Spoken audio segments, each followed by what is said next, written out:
Olá, boa noite. Supremo Tribunal Federal concede prisão domiciliar ao ex-presidente Fernando Collor de Mello. Supremo rejeita preliminares das defesas e mantém andamento de ação penal contra Jair Bolsonaro e ex-integrantes do governo.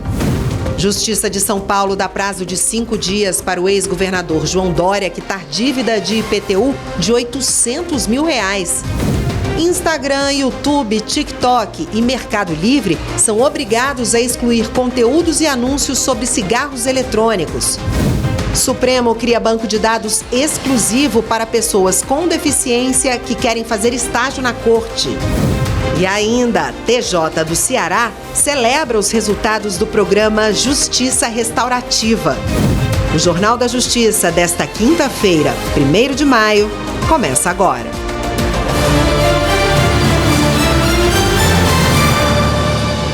Nesta quinta-feira, o ministro Alexandre de Moraes, do Supremo Tribunal Federal, autorizou a prisão domiciliar do ex-presidente Fernando Collor de Mello. A decisão vem após a Procuradoria-Geral da República se manifestar favoravelmente ao pedido da defesa em razão do quadro de saúde e da idade avançada de Collor. Quem tem as informações é Hortência Guedes. A defesa alegou que o ex-presidente Fernando Collor de Mello sofre de comorbidades severas, incluindo Parkinson, apneia do sono e transtorno bipolar. Esses argumentos também foram apresentados pela Procuradoria-Geral da República, que já havia se manifestado ao STF pela prisão domiciliar. Agora, Collor vai usar tornozeleira eletrônica. O ex-presidente foi preso em Maceió, Alagoas, na última sexta-feira. A prisão dele é referente a um desdobramento da Operação Lava Jato. Ele foi condenado a 8 anos e meio por corrupção passiva e lavagem de dinheiro. De acordo com a decisão, Collor deve solicitar autorização prévia para deslocamentos por questões de saúde. E o STF rejeitou as preliminares das defesas e manteve o andamento da ação penal contra o ex-presidente Jair Bolsonaro e ex-integrantes do governo. O chamado Núcleo 1 responde por tentativa de golpe de Estado, entre outros crimes. Evne Araújo tem as informações. A decisão do ministro Alexandre de Moraes foi tomada após a apresentação das defesas prévias dos acusados. Os réus alegaram, entre outros pontos, cerceamento de defesa, incompetência do Supremo para julgar o caso, suspeição do relator e necessidade de julgamento conjunto com outras denúncias relativas aos mesmos fatos. O ministro observou que essas alegações já foram examinadas e afastadas pela primeira turma na sessão em que a denúncia foi recebida. O ministro também rejeitou os pedidos de absolvição sumária apresentados pelo ex-ajudante de ordens de Bolsonaro, o tenente-coronel Mauro Cid, e pelo ex-ministro da Defesa, Paulo Sérgio Nogueira. Moraes afastou ainda essa possibilidade em relação aos demais réus. Ele explicou que a denúncia demonstrou de maneira suficiente a materialidade e os indícios de autoria. Além disso, segundo o ministro, as defesas não trouxeram nenhuma das hipóteses legais para o reconhecimento da absolvição sumária. Por outro lado, o relator aceitou o pedido dos advogados para a disponibilização de todas as mídias e documentos apreendidos pela Polícia Federal na fase de investigação. Também determinou que seja informado o melhor meio para que as defesas e a Procuradoria-Geral da República acessem o conteúdo e autorizou os depoimentos das testemunhas elencadas pelos réus. Uma ação do PSDB que pedia a pavimentação da BR-319 na região norte do país foi rejeitada pelo Supremo Tribunal Federal. Regina Souza com as informações. Na ação, o PSDB alegava omissão do governo federal na implementação de políticas públicas para garantir a pavimentação da BR-319 na região norte. Para o partido, a precariedade da única ligação rodoviária entre o Amazonas e Roraima com Rondônia aumenta as desigualdades e a pobreza na região. Além disso, um trecho de mais de 400 quilômetros foi licenciado e está paralisado por causa de decisões judiciais conflitantes. Ao analisar o processo, o ministro Luiz Fux negou seguimento à ação por entender que há outros meios processuais de se questionar a situação na Justiça. Para o ministro, a jurisprudência do STF não aceita arguição de descumprimento de preceito fundamental quando a omissão do poder público pode ser discutida por outras ferramentas jurídicas. Fux lembrou ainda que as ações constitucionais de competência do STF não podem ser utilizadas em situações individuais e concretas. E o Supremo autorizou o retorno de parte de uma lei de Mato Grosso que proíbe incentivos fiscais e a doação de terrenos públicos a empresas ligadas à moratória da soja. Simone Moura tem as informações. A decisão provisória do ministro Flávio Dino foi tomada após um pedido de reconsideração da decisão liminar que havia suspendido integralmente a lei em uma ação direta de inconstitucionalidade. O caso ainda será analisado pelo plenário do STF em data a ser marcada. A moratória da soja é um acordo voluntário entre empresas do agronegócio. O objetivo é impedir a compra de soja produzidas em áreas desmatadas da Amazônia depois de julho de 2008. Segundo o ministro, o Estado pode criar suas próprias regras para dar incentivos e que acordos privados, como a moratória, não obrigam o poder público a seguir os mesmos critérios. A decisão começa a valer em janeiro de 2026. Até lá, empresas e o governo do Estado podem dialogar sobre o tema. Em dezembro de 2024, Dino havia suspendido toda a lei. Na época, ele disse que a medida criava desvantagens para empresas que adotam práticas sustentáveis. Agora, depois de ouvir argumentos do governo e da Assembleia Legislativa de Mato Grosso, o ministro mudou de posição. Flávio Dino destacou que a moratória foi criada em 2006, antes do novo Código Florestal de 2012. O ministro reconheceu os avanços do acordo, mas disse que pode ser revisto à luz das leis atuais. As plataformas digitais YouTube, Instagram, TikTok, Enjoei e Mercado Livre foram notificadas a removerem imediatamente conteúdos que promovam ou comercializem cigarros eletrônicos e outros produtos derivados de tabaco que têm venda proibida aqui no Brasil. A determinação foi do Senacom, órgão do Ministério da Justiça. Repórter Marta Ferreira. A comercialização desses dispositivos é proibida pela Anvisa, que veta a fabricação, a importação, a propaganda e a venda de cigarros eletrônicos em todo o território nacional. Apesar disso, os cigarros eletrônicos são facilmente encontrados no comércio físico ou online. Um levantamento do Conselho Nacional de Combate à Pirataria e Delitos contra a Propriedade Intelectual identificou mais de 1.800 páginas ou anúncios ilegais relacionados a cigarros eletrônicos nas plataformas que foram notificadas, a maior parte no Instagram. YouTube e Mercado Livre completam o ranking das plataformas com mais conteúdos a serem removidos. De acordo com a Secretaria Nacional do Consumidor, contas de vendedores e de influenciadores que divulgam cigarros eletrônicos nas plataformas somam quase 1,5 milhão de inscritos. A Senacom, órgão do Ministério da Justiça, notificou todas essas plataformas digitais para que retirem do ar, no prazo de 48 horas, anúncios e conteúdos que promovam ou comercializem cigarros eletrônicos, os chamados vapes. Devem ser excluídas ainda publicações sobre outros produtos derivados do tabaco, cuja venda também é proibida no Brasil. E veja a seguir, Justiça do Trabalho do Distrito Federal condena a construtora por descumprimento de normas de segurança.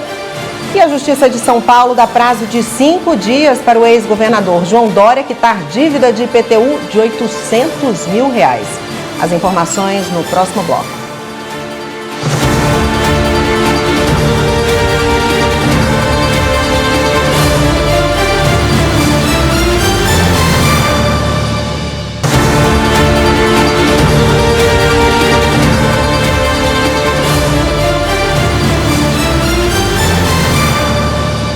A Justiça deu 5 dias para que o ex-governador de São Paulo e ex-prefeito da capital paulista, João Dória, pague uma dívida de IPTU.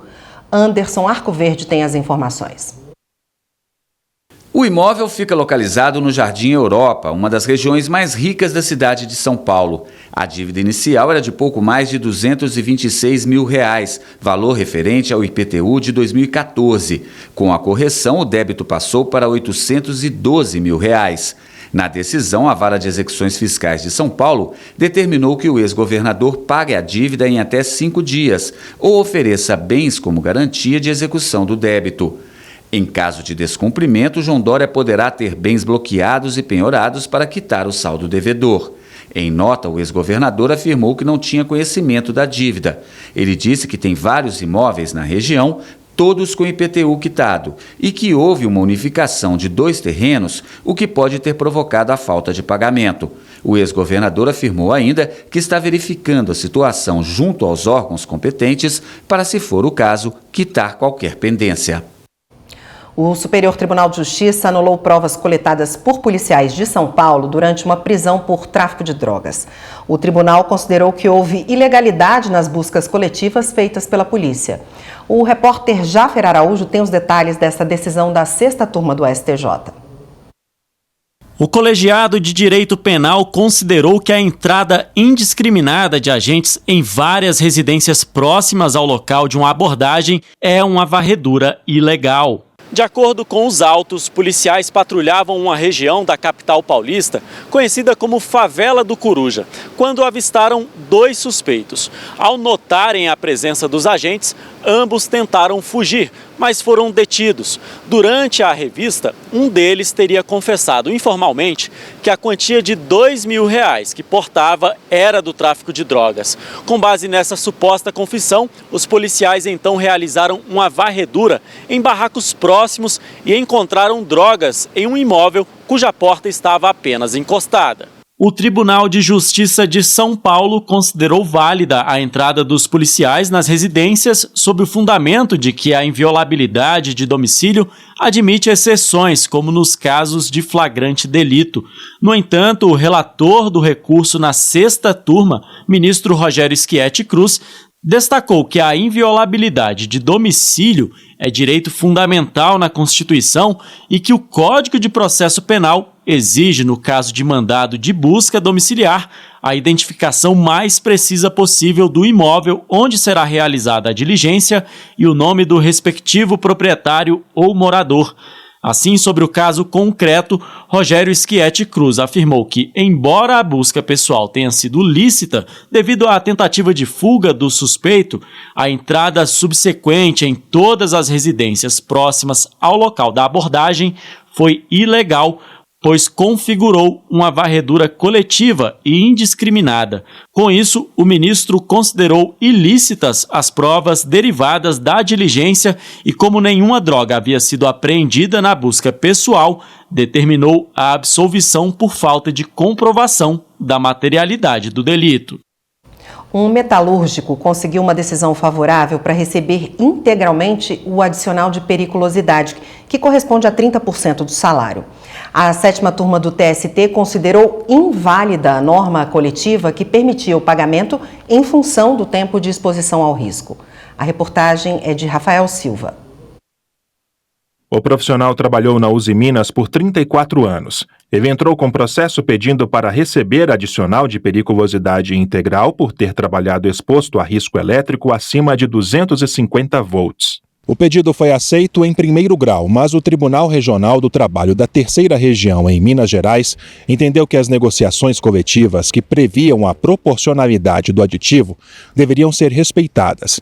A decisão ocorreu com base na súmula 364 do TST, conforme redação vigente na época. O TRT observou ainda que, após a alteração da súmula, a empresa começou a pagar o adicional de 30% sobre o salário mensal. A atual redação da súmula 364, atualizada em 2016, considera inválida cláusula de acordo ou convenção coletiva de trabalho que fixe o adicional de periculosidade em percentual inferior ao estabelecido em lei e proporcional ao tempo de exposição ao risco. O relator do processo na 7ª turma do TST, ministro Agra Belmonte, votou pela reforma da decisão regional. Ele reforçou que na Corte Superior Trabalhista prevalece o entendimento de que o pagamento do adicional de periculosidade é uma medida de saúde e segurança do trabalho, garantido por norma de ordem pública. Por isso, conforme o ministro, é vedada qualquer forma de mitigação desse direito. O relator destacou que acordos ou convenções coletivas de trabalho não podem flexibilizar o percentual em patamar inferior ao previsto na lei. O ministro lembrou que o Supremo Tribunal Federal, no tema 1046 de repercussão geral, fixou tese que valida acordos e convenções coletivas que limitam ou afastam direitos trabalhistas, independentemente de vantagens compensatórias, desde que respeitados os direitos absolutamente indisponíveis. Nesse sentido, o ministro Agra Belmonte afirmou que não há margem para o rebaixamento da proteção à saúde, ainda que coletivamente negociado. A decisão foi unânime. A Usiminas entrou com recurso ainda não analisado. A Justiça do Trabalho do Distrito Federal condenou uma construtora por descumprimento de normas de segurança. Judite Aragão tem as informações. Na ação, a Procuradoria do Trabalho alegou negligência da construtora, o que teria influído diretamente na ocorrência dos acidentes, e argumentou que foi-se o tempo em que se imaginava que o acidente de trabalho fazia parte da produção ou era obra do acaso. A Justiça condenou a empresa a pagar uma multa de R$200 mil por danos morais coletivos e destacou que a construtora descumpre normas de segurança e saúde no trabalho reiteradamente, além de culpar terceiros pelos acidentes. Na sentença, a Justiça destaca que a construtora se recusa a assumir responsabilidades e compromissos com a saúde e segurança do trabalhador, seja ele empregado, prestador de serviços terceirizado, autônomo ou eventual. O dia 1º de maio é marcado por duas datas importantes para o universo do trabalho no Brasil: o Dia do Trabalhador e o aniversário da consolidação das leis trabalhistas. A CLT foi assinada em 1º de maio de 1943 pelo presidente Getúlio Vargas e representa um dos pilares da nossa legislação trabalhista, estabelecendo direitos e deveres para empregadores e empregados. Veja na reportagem de Leonardo Ferreira. A CLT estabelece direitos e deveres para empregados e empregadores, como a jornada diária máxima de 8 horas, descanso semanal remunerado, férias, pagamento de horas extras, ambiente salubre, aviso prévio, licença maternidade, licença paternidade, 13º salário, proteção contra a demissão sem justa causa e seguro-desemprego. A CLT foi um marco na história do direito do trabalho no Brasil. Para se ter uma ideia, a CLT, o ato inaugural da CLT foi no estádio do São Januário. Para se ter uma noção da importância do ato do presidente Getúlio Vargas à época, houve uma criação prévia de uma comissão que fez essa consolidação, com diversos juristas de grande peso na ocasião, e essa consolidação trouxe um patamar civilizatório mínimo. O que a gente chama de patamar civilizatório mínimo? Era aquilo que se esperava que o patrão, que o empregador pagasse minimamente na constituição de um vínculo de emprego. Hoje, 1º de maio de 2025, a CLT completa 82 anos. São 8 décadas de proteção social e econômica para trabalhadores e empregadores. Uma lei que contribui para a construção de relações de trabalho mais justas e equilibradas, como a saúde e a segurança. A limitação de jornada não é porque a gente quer que haja o pagamento de hora extra, é porque se deseja que seja cumprida a jornada, porque a partir da hora extra se gera insegurança e se geram acidentes. Então é conhecer o artigo 7º da Constituição, conhecer um pouco da CLT, o texto da CLT, conhecer os seus direitos se aproximando das entidades, inclusive dos sindicatos. A CLT passou por atualizações importantes. Uma das mais emblemáticas foi em 2017, com a reforma trabalhista, que alterou vários pontos da lei, como trabalho intermitente, acordo individual, registro de ponto, parcelamento de férias e direito de greve. O sorriso é tímido, mas a alegria que está sentindo não tem preço. Ela é videomaker e desde que formou há 4 anos, trabalhou como freelancer. Tinha lá as suas vantagens. Liberdade, você tem flexibilidade no seu horário. Eu sou muito noturna, então eu amo trabalhar de madrugada e ficar de manhã dormindo, fazendo outras coisas. Então isso funcionava muito bem pra mim. Mas tinha também as desvantagens. A parte ruim do freela é a instabilidade. Então, tinha meses que eu tinha muito trabalho, muitas coisas pra fazer, inclusive ganhando muito bem. E aí tinha outros meses que eu não tinha nada e não ganhava nada. E aí você tem que ser muito organizado financeiramente também. Enfim, muito organizado para você conseguir pagar suas contas e fazer tudo certinho, porque nem todo mês é garantido. Hoje, ela sabe dos direitos garantidos pela CLT. freela não tem PJ, não tem benefícios, e você meio que tá sobrevivendo. E no CLT não, você tá sobrevivendo também, mas você tá sendo mais cuidado, você tem seus direitos como brasileiro, como trabalhador, que são maravilhosos.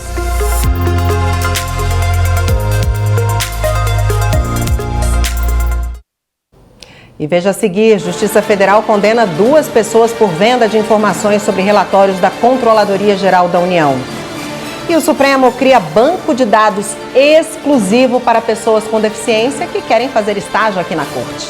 Voltamos em instantes.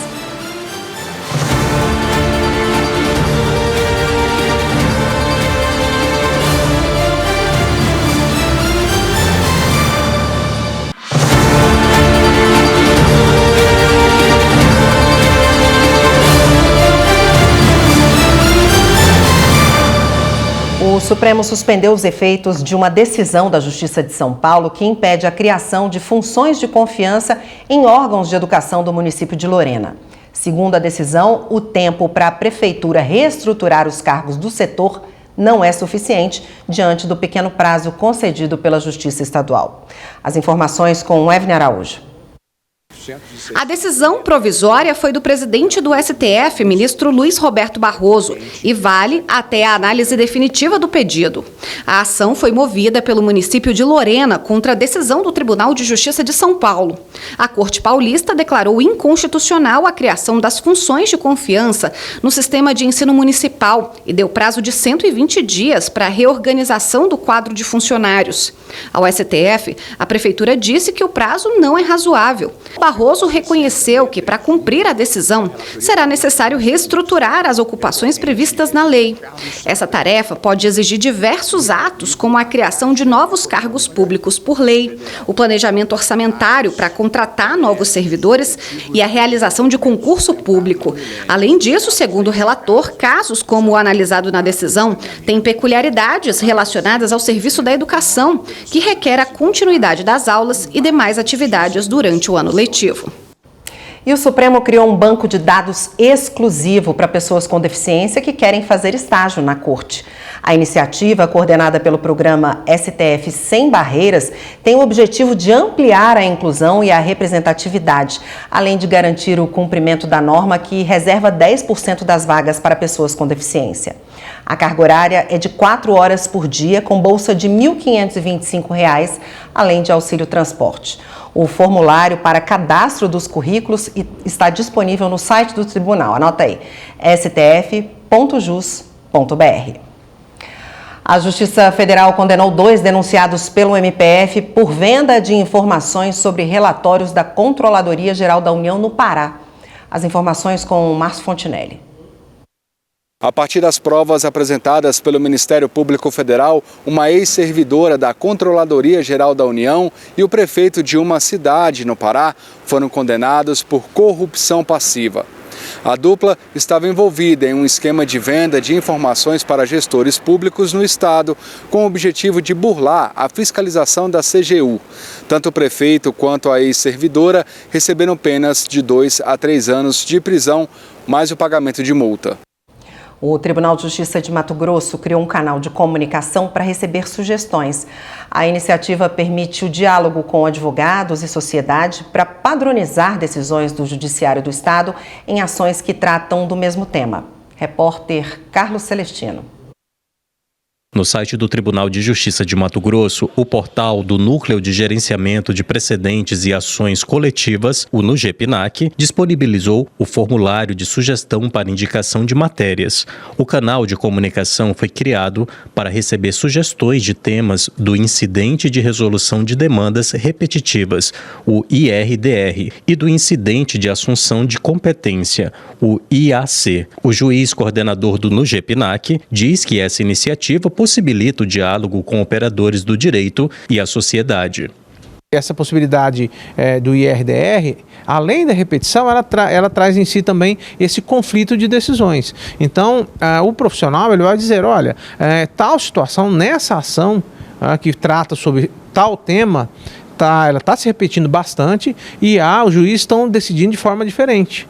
Então, o tribunal, dê uma olhada para que você possa analisar se é o caso de instaurar o IRDR, que é aquele incidente que eu falei, né? E uma vez instaurado o IRDR, o tribunal vai decidir uma tese abstrata, uma decisão abstrata que o juiz vai analisar. Olha, o tribunal decidiu esse IRDR aqui sobre esse tema. Vamos pegar esse IRDR, essa decisão abstrata, e vão aplicar no processo deles. Este advogado, que atua em casos na área do direito imobiliário, ficou satisfeito com a criação do canal de comunicação direto com o tribunal. Para ele, o formulário oferece agilidade e reforça a segurança jurídica. Antes desse procedimento, nós tínhamos que levar nosso processo, as decisões do processo, as diferenças e discrepâncias para a OAB, juntar isso num grande arquivo, marcar várias reuniões e procedimentos administrativos dentro do Tribunal de Justiça para levar essas variações de decisões e aí sim conseguir avançar. Agora, com esse sistema, nós advogados podemos imediatamente, quando verificarmos uma divergência, discrepâncias nas decisões,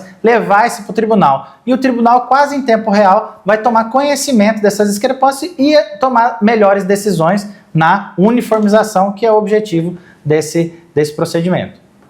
E veja, no próximo bloco, o TJ do Ceará celebra os resultados do programa Justiça Restaurativa. E empresa de transporte terá que indenizar a família de um funcionário que bebeu líquido de catalisador de veículo pensando que era água tônica. Os detalhes já já.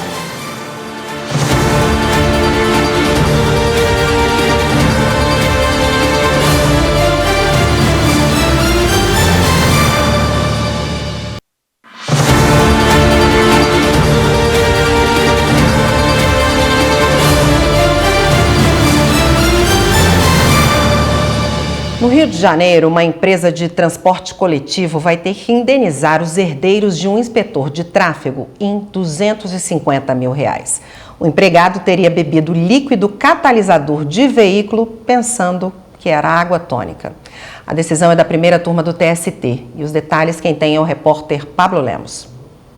O inspetor de tráfego estava na garagem da empresa de transporte coletivo, de acordo com o processo.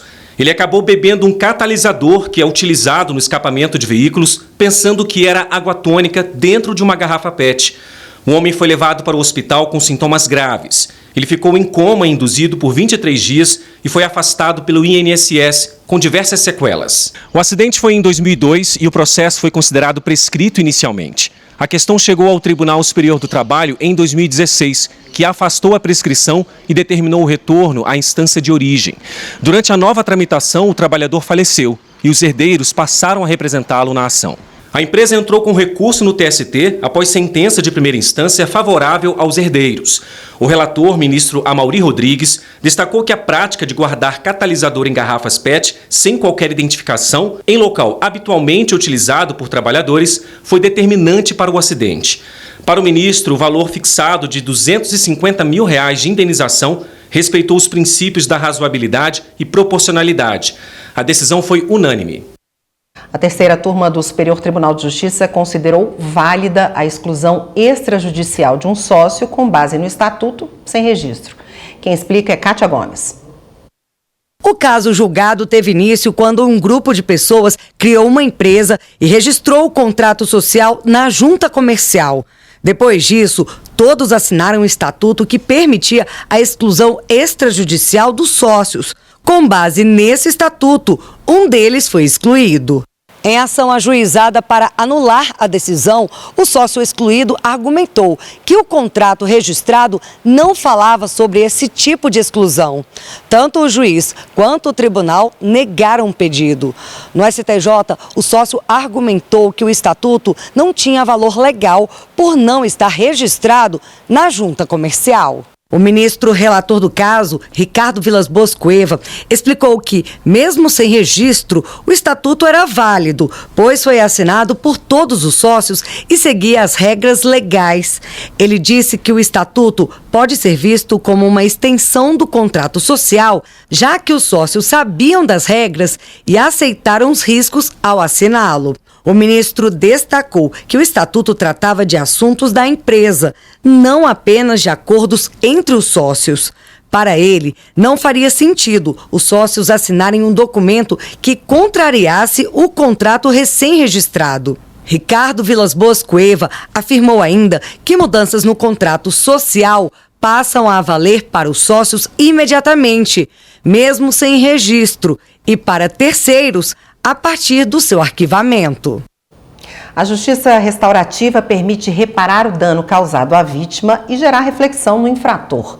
O repórter Denis Barbosa mostra como funciona o programa no Tribunal de Justiça do Ceará.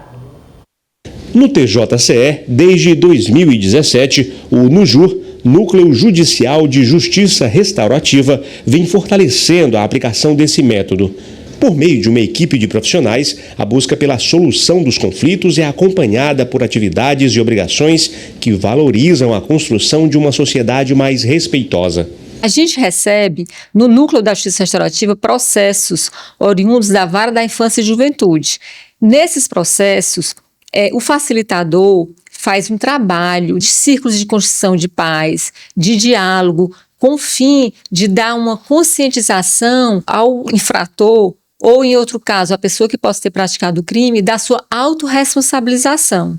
E o foco é a vítima. A justiça restaurativa pode estar presente em diversos processos, sempre com o objetivo de trabalhar os conflitos de forma pacífica. Eles não são obrigados. Temos também o projeto da justiça restaurativa na custódia. São aqueles que acabaram de ser presos e aí o juiz da custódia profere uma decisão soltando, mas com cautelares, de participar desse projeto de justiça restaurativa. E temos também justiça restaurativa na escola, para que possam dar maior segurança aos alunos, promover a paz, aos professores, através de diálogo. A base é o diálogo, a responsabilização e a reparação do dano com foco à vítima. Responsabilização que vem sendo acompanhada de perto por diversos profissionais no TJCE. Um exemplo é o Núcleo de Atendimento ao Homem Autor de Violência contra a Mulher, NUAR.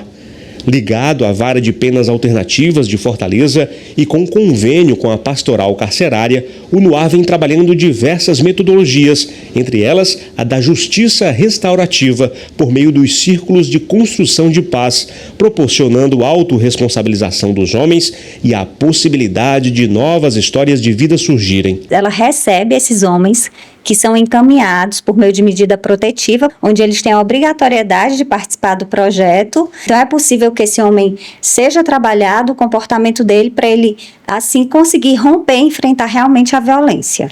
E com esse olhar atento à responsabilização e à reflexão, a justiça restaurativa é uma prática especialmente na área criminal, para restaurar, se possível, as relações entre vítima, agressor e comunidade, em vez de apenas punir.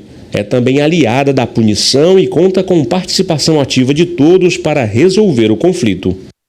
E a Comissão de Soluções Fundiárias do Judiciário Gaúcho fez uma visita técnica à ocupação Terra Vista, em Porto Alegre. Quem acompanhou foi o repórter Mauro Vercoise. Cerca de 40 famílias buscam a regularização da área da ocupação Terra Vista, na Lomba Grande, em Porto Alegre.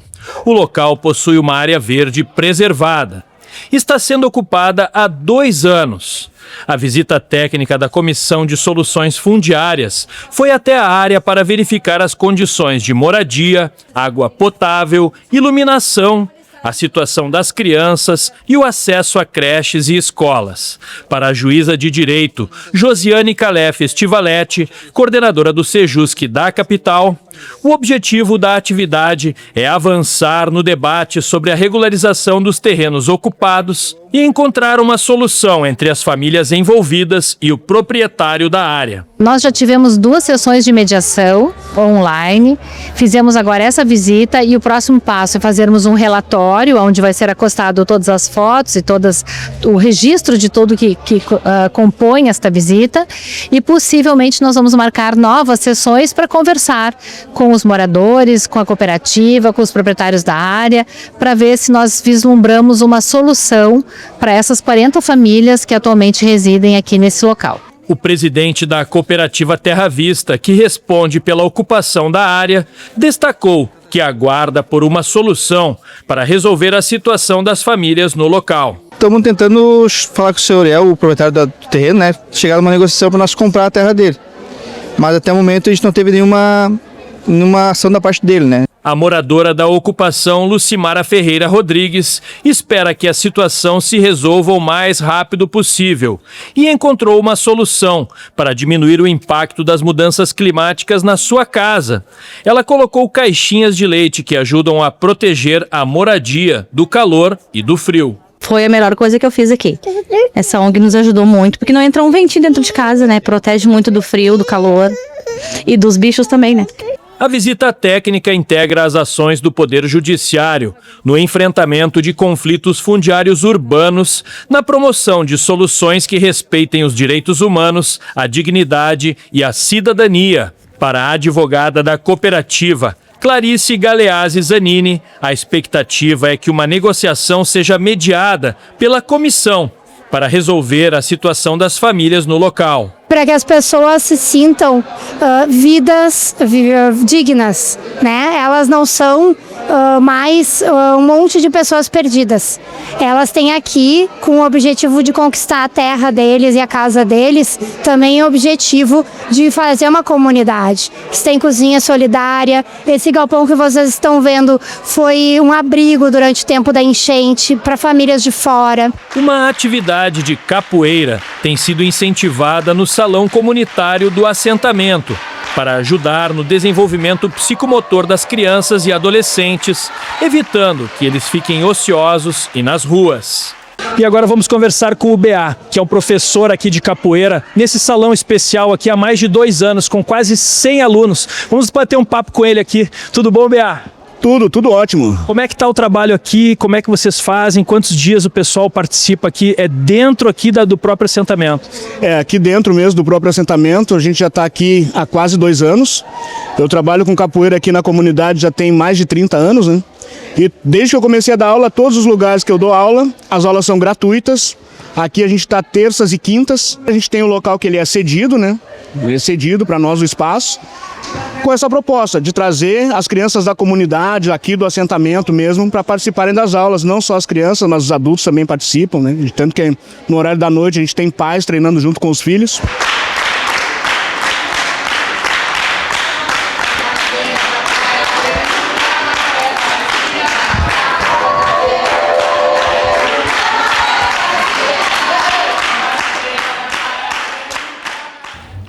Veja a seguir, Tribunal de Justiça de Mato Grosso debate as ações envolvendo medicamentos não incorporados pelo SUS.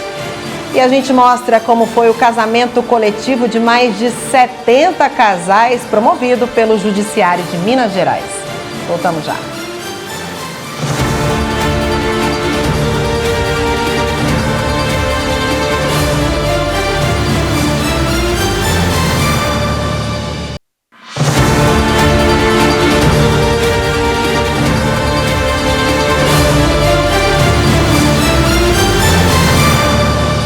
O Tribunal de Justiça de Mato Grosso promoveu um webinário sobre as ações envolvendo medicamentos não incorporados pelo SUS. A reportagem é de Laura Meirelles. O acesso à saúde é um direito garantido na Constituição, mas todos os anos, pelo menos 9.000 ações ingressam no Judiciário mato-grossense para assegurar que cidadãos tenham acesso a medicamentos e procedimentos cirúrgicos. Mas o que pouca gente sabe é que por trás de cada decisão judicial há uma análise técnica minuciosa realizada por profissionais da saúde que auxiliam os magistrados e magistradas sobre os casos. E foi justamente para aperfeiçoar essa análise que o Tribunal de Justiça de Mato Grosso promoveu um webinário sobre as ações do Núcleo de Apoio Técnico NATJUS a respeito de medicamentos não incorporados pelo Sistema Único de Saúde. A partir de agora, devem constar nas solicitações de nota técnica o número do cartão do SUS, laudo médico com CID e justificativa, receita com princípio ativo e posologia e evidências científicas que comprovem a eficácia do medicamento solicitado. O magistrado ele vai receber uma nota técnica com uma informação muito precisa. Vamos imaginar um caso de um medicamento que não esteja incorporado, mas que possível sua substituição por outro já fornecido pelo sistema de saúde, pelo sistema público de saúde. Isso a nota técnica vai apresentar. A nota técnica também vai apresentar, por exemplo, quem é o ente público responsável pelo fornecimento desse medicamento. Então ele vai trazer toda uma série de informações de forma muito uniforme, de forma muito padronizada, exatamente para assegurar aquilo que o cidadão tem direito, né, que é uma prestação jurisdicional efetiva em tempo razoável. O objetivo é trazer um aprimoramento aos servidores que atuam na judicialização da saúde, aos servidores, magistrados principalmente, né? Então o webinário tem esse objetivo, ele focou recentes alterações trazidas, né, pelo tema 6 e o tema 1, 2, 3, 4 do Supremo Tribunal Federal, e é preparatório também para o encontro nacional do FONAJUS, que será realizado em Brasília e promovido pelo Conselho Nacional de Justiça. Magistrados do TRF6 foram condecorados durante a solenidade de entrega da Medalha da Inconfidência. A medalha, símbolo da resistência histórica mineira, destacou nesta edição nomes dedicados à justiça e ao legado de Tiradentes. A celebração, que faz homenagem ao legado de Tiradentes, é dividida em 2 momentos. O primeiro, um ato cívico na praça principal da cidade. O segundo momento foi realizado no Centro de Convenções da Universidade Federal de Ouro Preto. A sessão foi presidida pelo governador Romeu Zema, que realizou a entrega oficial das medalhas para os agraciados. O evento da medalha foi criado em 1952 por Juscelino Kubitschek e é tradicionalmente comemorado todo 21 de abril, uma alusão a Tiradentes, mártir da Inconfidência Mineira. Renovamos a cada vez a nossa admiração, o nosso respeito pela memória do Tiradentes, que foi um herói, foi um sonhador, mas um herói, entregou a vida dele pelo país, pela democracia, pela república, pela liberdade. O Tribunal Regional Federal da 6ª Região, que é membro do Conselho da Medalha, esteve representado por seu presidente, o desembargador federal Valisney Oliveira, e pelo desembargador federal Miguel Ângelo, que receberam a grande medalha em reconhecimento aos serviços prestados com excelência à Justiça Federal. Estarmos aqui, a gente volta ao passado e essa homenagem é fundamental para a nossa identidade cultural, nossa identidade histórica. E o Tribunal Regional Federal da 6ª Região, estando inserido como um dos componentes, um dos membros da indicação da medalha, isso nos honra muito, porque é um tribunal novo, com 2 anos e 8 meses de existência, e que já mostra a sua importância, sua responsabilidade social e institucional de estarmos juntos aqui neste evento. Receber essa medalha realmente coroa uma carreira em que a gente, na magistratura, dedica o tempo todo em procurar fazer justiça para aquelas pessoas que mais precisam. Também foram agraciados o secretário-geral do TRF6, juiz federal Antônio Francisco, e o vice-diretor do foro, juiz federal Gregório Carlos dos Santos. Dessa forma, realçando o papel de importância do TRF6 na construção de uma sociedade mais justa e contribuindo para o progresso do país. 74 casais participaram do mutirão de casamento em Ribeirão das Neves, na região metropolitana de Belo Horizonte. Em uma cerimônia conjunta, eles puderam oficializar a união com a realização de um sonho. Veja na reportagem de Kátia Matos. Os noivos não tiveram nenhuma despesa com cartório, decoração, música ou com salão de beleza. Nem ia casar agora, né, por causa da condição, e isso aí foi uma porta muito boa para nós. O casamento foi em Ribeirão das Neves, na região metropolitana de Belo Horizonte. A cerimônia foi realizada no auditório da Cidade dos Meninos, instituição administrada pelo Sistema Divina Providência. Nós oferecemos não só o espaço para hoje, mas eu não sei se vocês sabem, mas grande parte das noivas se arrumaram conosco. Nós oferecemos um dia da beleza. Também quem vai estar tocando é parte do nosso projeto cultural. Então isso nos faz muito felizes, né? A iniciativa é do Sejusc de Ribeirão das Neves, o Centro Judiciário de Solução de Conflitos e Cidadania do TJMG, em parceria com a Defensoria Pública. A Sara tem 20 anos. e o Carlos, 23. Eu quero estar com ela e pro resto da vida. A Raimunda é mãe social e cuida de 8 alunas da Cidade dos Meninos, que fizeram uma surpresa para ela. O casamento começou com uma celebração ecumênica. Que não cuide somente do que é seu, mas também do que é do outro. O homem deixará pai e mãe e se unirá à sua mulher, e eles se tornarão uma só carne. O juramento e a hora de dizer sim foram coletivos.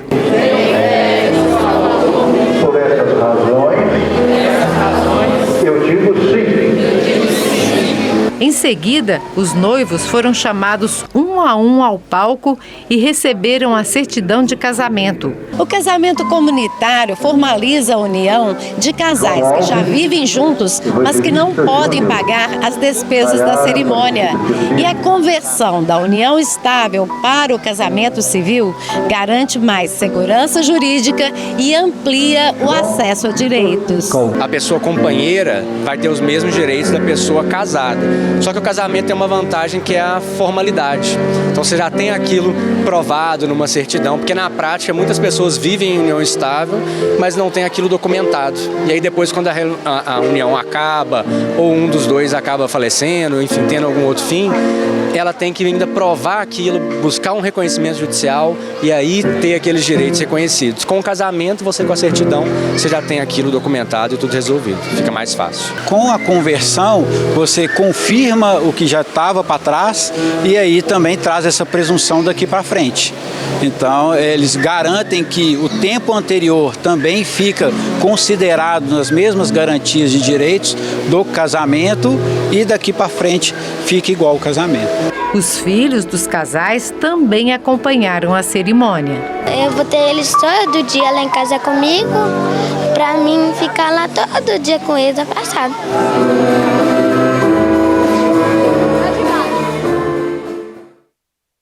E essa edição do Jornal da Justiça fica por aqui.